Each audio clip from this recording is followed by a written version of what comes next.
Nous assistons au réveil des amoureux de la France. Nous vivons dans les urnes le sursaut des défenseurs de l'intérêt national. C'est bel et bien aussi le début d'une grande bataille culturelle et civilisationnelle dans laquelle TV Liberté revendique toute sa place. Dans les semaines et les mois à venir, TVL va avoir un rôle prépondérant, indispensable. En fin de semaine passée, la mobilisation en faveur de TV Liberté a été importante, soyez-en remerciés. Cette aide n'est pas encore suffisante, alors nous comptons sur votre engagement. Libérons-nous des chaînes. Merci de votre soutien maintenant.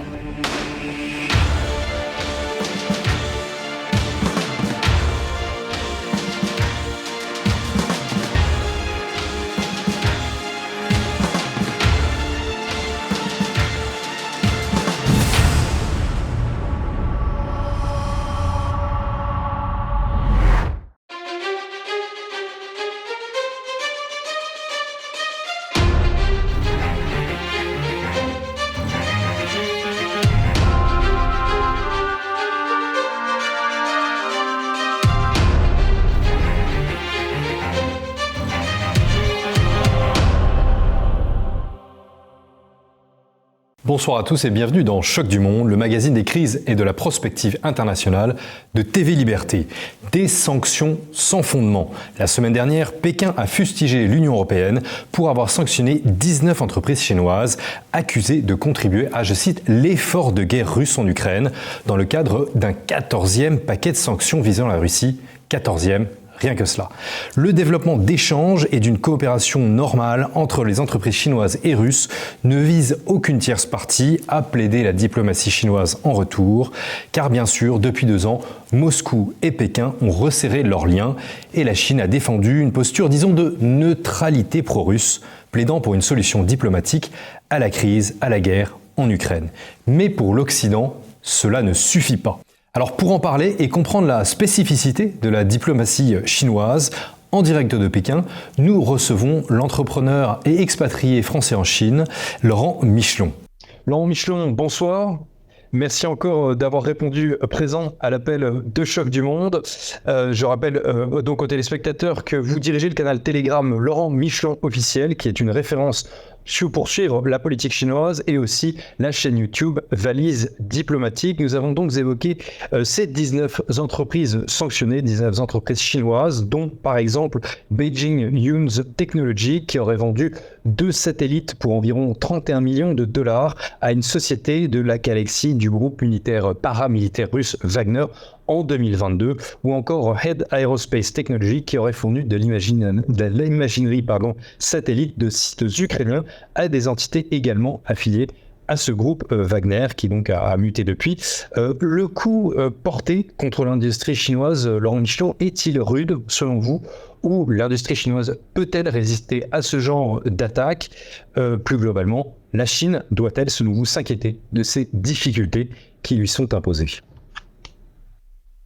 C'est une bonne façon que la Russie a résisté aux multiples paquets de sanctions depuis 2 ans. La Chine s'en accommodera très bien et ça va vraiment la renforcer à long terme puisqu'elle va être obligée de développer un certain nombre de technologies par elle-même et d'accélérer le processus par elle-même. Après, effectivement, la Chine a une position quand même très différente de la Russie vis-à-vis de l'Occident. On voit que la Russie a été, on va dire, entraînée dans une escalade de la violence avec l'Ukraine, avec le par l'Occident. La Chine est dans une position, même si elle refuse de condamner l'opération spéciale russe, ou maintenant carrément la guerre russe menée en Ukraine, même si elle refuse de la condamner en expliquant qu'elle comprend les raisons de ce conflit, elle a quand même une approche beaucoup plus on va dire beaucoup plus pragmatique et beaucoup plus accommodante avec l'Occident, donc elle ne doit pas se séparer complètement pour la Russie ou pour tout autre conflit. Il faut se rappeler que la diplomatie chinoise est la Chine complètement souveraine et qu'elle n'ira pas se mettre dans des partenariats qui la forceraient, comme par exemple l'OTAN, la forcerait à rentrer en conflit avec un pays par-ci et par-ci, d'un groupement de pays. La Chine est contre la logique des blocs, elle le répète suffisamment dans les conférences internationales. Donc, elle comprend la position de la Russie, elle ne soutient pas l'effort de guerre russe, par contre, elle continue à commercer avec avec la Russie. Et souvent, ce qui est fait en Occident, ce sont des procès d'intention, puisqu'on lui reproche de vendre des technologies à double usage. Bon, c'est encore un terme qui est suffisamment flou pour pouvoir être manipulé n'importe comment. Ils vendent des satellites, c'est pas forcément une vente de satellites militaires, c'est pas forcément l'utilisation militaire, et c'est pas forcément quelque chose qui va donner davantage sur le terrain. Donc la Chine, je pense, oui, ça la dérange beaucoup d'être mis dans le même sac que la Russie, mais c'est évidemment la stratégie de l'hégémon anglo-américain qui justement essaye de tordre le bras à Pékin en lui disant mais si vous n'êtes pas avec nous, vous êtes contre nous. Et si tout ce que vous vendez bientôt, on reprochera à la Chine de vendre des denrées alimentaires à la Russie en disant que les denrées alimentaires peuvent servir à alimenter l'armée russe. Donc c'est un amalgame qui est évidemment fait exprès pour forcer la Chine à se séparer de la Russie. Quelques jours avant ce 4e paquet de sanctions, c'est Antony Blinken, alors parce que vous évoquez justement ces stratégies de l'hégémon américain, Antony Blinken affirmait que, je cite, 70% des machines-outils importées par la Russie et 90% de la microélectronique proviendraient de l'Empire du Milieu. Selon Blinken, la Chine permettrait à Moscou de, je cite encore ces accusations, maintenir cette base militaro-industrielle, de maintenir la machine de guerre, de maintenir la guerre, ce sont les termes de Blinken. En retour, la Chine a accusé Washington de diffuser de fausses informations. Alors, Jean-Michel, qui croire dans ce débat ? Les chiffres que cite Blinken sont sûrement réels. Cela dit, il faut encore avoir à l'esprit que la base industrielle américaine est également dépendante de la Chine. C'est justement ce qu'ont rappelé des généraux récemment en expliquant que si conflit il y avait direct entre la Chine et les États-Unis très rapidement se retrouveraient en position de pénurie de tout un tas de matériel et de machines-outils mis à usage militaire qui viennent toutes de Chine. Donc, là encore, faire le procès à la Chine de vendre des machines-outils à la Russie qui permettent de fabriquer des armes, c'est encore assez malhonnête puisque c'est exactement la même situation aux États-Unis et ça, c'est de l'aveu même des militaires américains. Voilà. Donc, oui, la Chine est c'est d'ailleurs l'Occident qui depuis 30 ans a basculé toute sa capacité de production vers la Chine et maintenant reproche à la Chine d'être à l'origine de la production industrielle du monde entier. Donc c'est assez malhonnête encore une fois. Assez malhonnête. C'est d'ailleurs pas la première fois que des sanctions visent les entreprises chinoises. Depuis une décennie, cela va crescendo. En mars dernier, plus précisément, une demi-douzaine de banques chinoises étaient contraintes de refuser des règlements russes d'ailleurs qui étaient en yuan. La Chine peut-elle, avec ce genre de petites offensives, céder à un moment à la pression occidentale, selon vous, notamment si on touche concrètement aux banques? Effectivement, je pense le point faible auquel la Chine va être obligée de se soumettre, au moins temporairement, en attendant de trouver des solutions alternatives. Mais effectivement, le chantage qui est exercé sur les banques chinoises en disant si vous faites des transactions avec la Russie, votre accès au marché américain, au marché européen pourrait être impacté, c'est effectivement quelque chose de très dérangeant pour la Chine et qui va forcément la forcer à lever le pied. Et c'est d'ailleurs ce qui s'est passé. Toutes les banques qui ont été menacées ont cessé leurs échanges avec la Russie. Ça, une partie du business a été basculée vers la seule banque russe qui a une présence en Chine et qui donc, elle, est très occupée. C'est impossible d'y ouvrir un compte actuellement pour toute entreprise chinoise ou russe. C'est une banque qui est très occupée maintenant et on voit que il y a un développement de tout un tas d'alternatives par les monnaies numériques, par les systèmes qui remplacent le SWIFT américain, des systèmes aussi bien russes que chinois, qui sont raccordés et qui, pour le coup, sont stratégiques parce qu'ils permettent d'invisibiliser les transactions qui ont lieu entre la Chine et la Russie, ce qui n'est pas le cas de SWIFT, parce que chaque transaction qui passe par SWIFT, les États-Unis sont au courant. Alors, vous l'avez déjà esquissé, vous l'avez déjà fait comprendre, la Chine est donc sanctionnée économiquement, sanctionnée pour sa position à l'égard de la Russie et du conflit chinois. Rappelons qu'en février 2023, donc il y a plus d'un an, Pékin a proposé un plan de paix que nous allons expliciter pour que tout soit clair, parce que justement, j'aimerais vous questionner sur les spécificités diplomatiques chinoises, Laurent Michelin. En février 2023, un an après le début du conflit en Ukraine, Pékin a proposé un plan de paix en 12 points.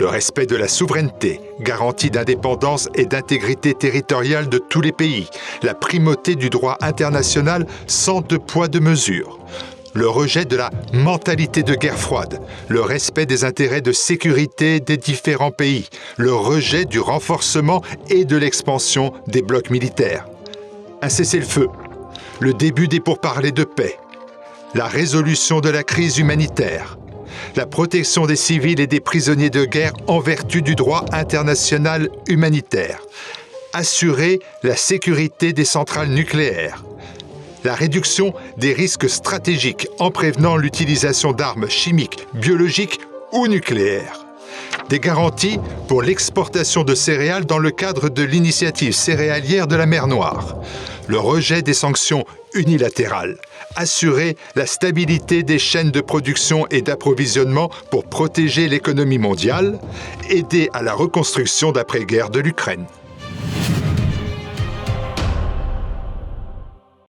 Donc, Laurent Michelin, comment expliquez-vous cette initiative diplomatique chinoise qui donc d'ailleurs est devenue une permanence de la diplomatie chinoise depuis 2 ans, qui réclame des négociations de paix pour résoudre le conflit ukrainien qui, selon la Chine, selon Pékin, a des répercussions mondiales, a aussi des répercussions sur la Chine.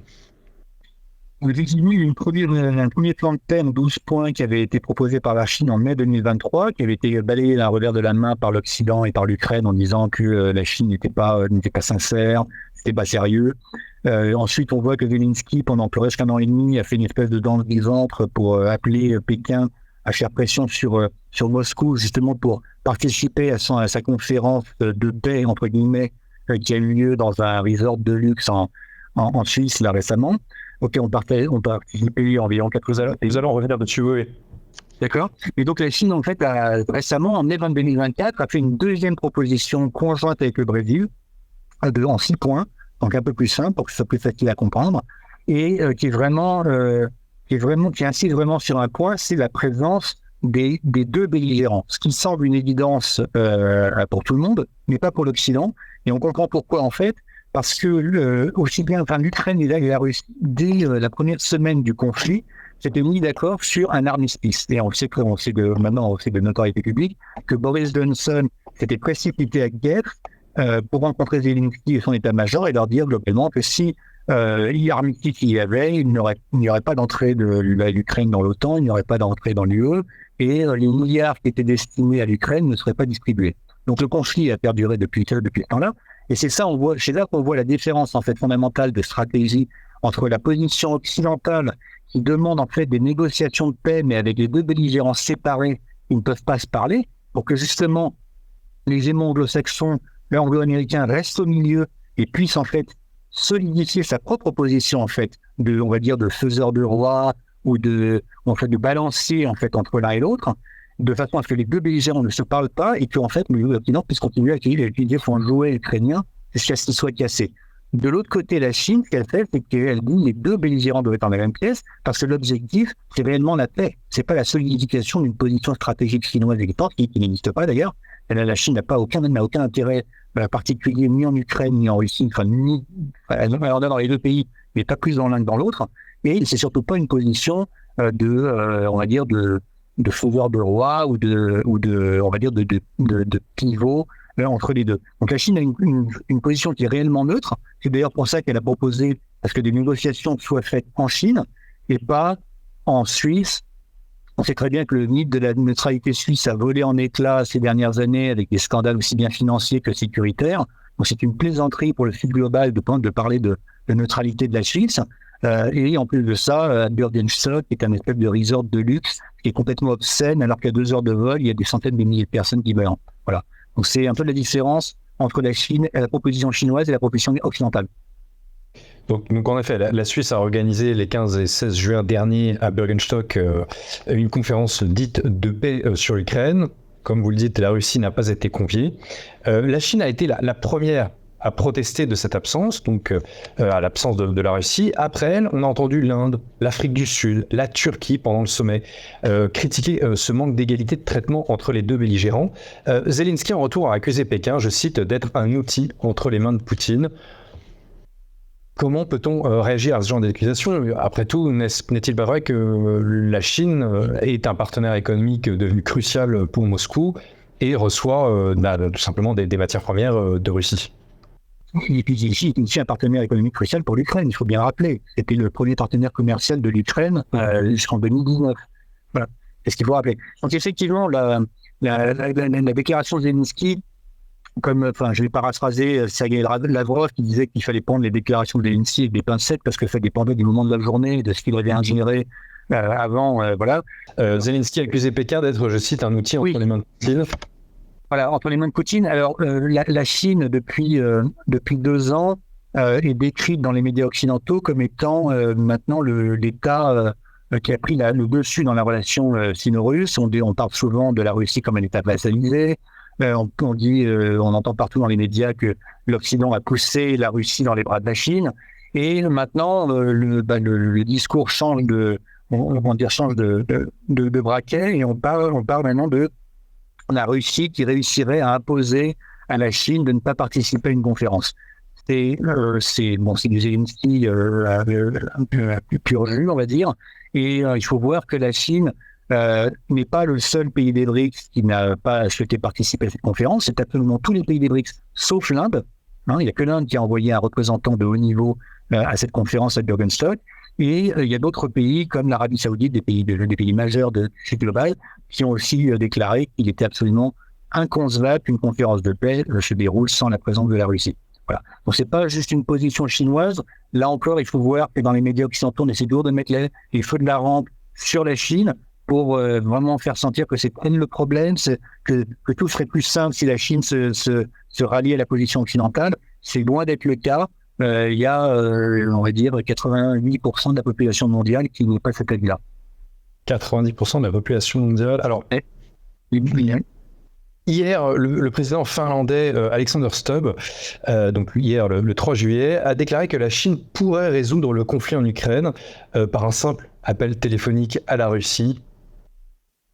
La Chine a-t-elle autant de marge de manœuvre vis-à-vis de Moscou, vis-à-vis de Vladimir Poutine ? Absolument pas, mais c'est une idée technique de l'OTAN et de l'hégémon anglo-américain que de pousser des responsabilités sur la Chine et de donner à la Chine des pouvoirs qu'elle n'a pas. C'est quelque chose qui a lieu depuis 30 ans sur la question nord-coréenne, où absolument tout le monde en Occident est persuadé que la Corée du Nord est un espèce d'État qui vit sous perfusion de la Chine et que donc la Chine dicte absolument tout ce qu'elle veut à la Corée du Nord, ce qui est absolument faux. La Corée du Nord est un État souverain. La Chine respecte cette souveraineté. Effectivement, il y a une énorme aide technologique alimentaire pour aider un pays voisin, mais c'est surtout parce que la Chine ne veut pas avoir de catastrophe humanitaire juste à côté de chez elle, ne veut pas avoir des flux de migrants nord-coréens et n'a pas aucun intérêt à ce qu'il y ait un État communiste qui s'écroule à sa porte. Donc la Chine respecte la souveraineté de la Corée du Nord. Elle peut donner des avis, elle peut essayer d'influencer de manière diplomatique, mais elle n'a absolument pas le pouvoir de régler la question dans la péninsule coréenne. Mais effectivement, dans les médias occidentaux, et là on le voit avec le nouveau, ce Premier ministre finlandais, il y a comme je disais précédemment, cette tentative de toujours mettre la Chine sous les feux de la rampe et de dire, mais si la Chine était de notre côté et finalement se pliait à la position occidentale, tout serait tellement plus simple et tout serait déjà réglé. Autre réaction occidentale, le secrétaire de l'OTAN Stoltenberg, Jens Stoltenberg, plaidera en juin pour d'autres mesures qui viseraient la Chine. Je le cite, à un moment donné, et à moins que la Chine ne change de cap, les alliés doivent imposer un coût. Il devrait y avoir des conséquences. Donc Stoltenberg a annoncé éventuellement d'autres sanctions, voire d'autres alliances militaires occidentales avec des partenaires dans la région. Faut-il s'inquiéter ? La Chine doit-elle s'inquiéter, selon vous, Laurent Michelon, de voir l'Alliance Atlantique, je souligne bien Atlantique, lorgner vers la Chine et donc vers le Pacifique? Tout à fait. C'est une réalité. L'année dernière, l'OTAN a été en discussion pour ouvrir un bureau de représentation au Japon. Donc il y a une tentative tout à fait assumée de faire basculer l'alliance atlantique, comme vous le soulignez très bien, et d'en faire une espèce d'alliance atlanto-indo-pacifique. Et d'ailleurs, le terme indo-pacifique a été créé expressément pour cela, pour faire basculer, en fait, pour agrandir la sphère d'influence américaine du Pacifique vers l'océan Indien. Donc, tout à fait, la Chine a à s'inquiéter de ça et elle s'en inquiète, ce qui explique en fait un petit peu cette course aux armements. On sait que la Chine est en train de fabriquer son 4e porte-avions. Cette course aux armements qu'on reproche à la Chine, c'est-à-dire que la Chine est constamment menacée, aussi bien physiquement dans la région avec le passage continu de bateaux de guerre américains le long de ses côtes, et également dans le discours avec le directeur de l'OTAN. Bon, plus pour très longtemps, heureusement, il va être remplacé. Bon, c'est pas par qui, ça pourrait être encore pire, mais bon, il va être remplacé bientôt. Mais on voit que dans le discours, il y a cette volonté d'élargir l'OTAN à la Corée du Sud, au Japon, probablement les Philippines. Et il y a également cette nouvelle structure qui a été créée quelques années, qui s'appelle l'AUKUS, qui regroupe également l'Australie et je crois la Nouvelle-Zélande, je suis pas sûr. Effectivement, donc la Chine a de quoi s'inquiéter, elle s'en inquiète. Mais on voit qu'elle va être un petit peu amenée à la même position que la Russie vis-à-vis de l'Ukraine. Pour l'instant, c'est incertain. Est-ce que l'adversaire régional qui va faire le premier pas, est-ce que ce sera la Corée du Sud, est-ce que ce sera les Philippines? On ne sait pas vraiment. En quoi, c'est une question un peu plus générale et absolue, Laurent Michelon, en quoi la diplomatie chinoise, selon vous, en fait se distingue des diplomaties occidentales?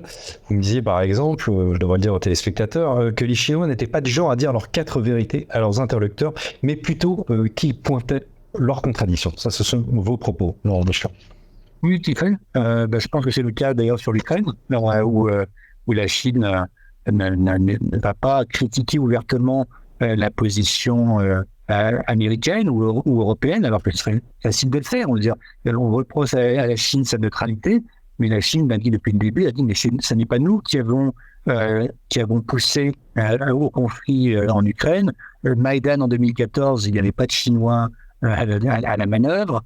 En 2022, la Chine n'a rien fait de particulier pour pousser la Russie au conflit.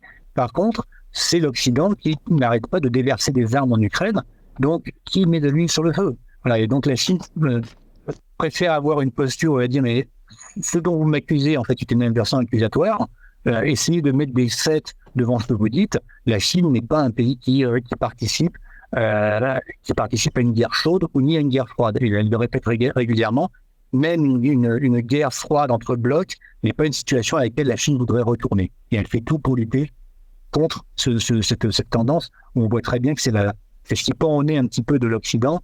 Et c'est vraiment de se retrouver dans une position de guerre froide avec le Sud global, parce qu'il ne pourra pas gagner une guerre chaude. L'Occident ne pourra pas gagner une guerre chaude. Eh bien, Laurent Michelon, ce sera le mot de la fin. Je remercie donc Laurent Michelon en direct de Pékin pour avoir répondu à nos questions, pour avoir une nouvelle fois répondu présent à l'appel de Choc du Monde, le magazine des crises et de la prospective internationale de TV Liberté. Merci à tous d'avoir suivi ce nouvel épisode. Surtout, n'oubliez pas de commenter, de partager cette nouvelle émission. Merci à tous et bonne soirée.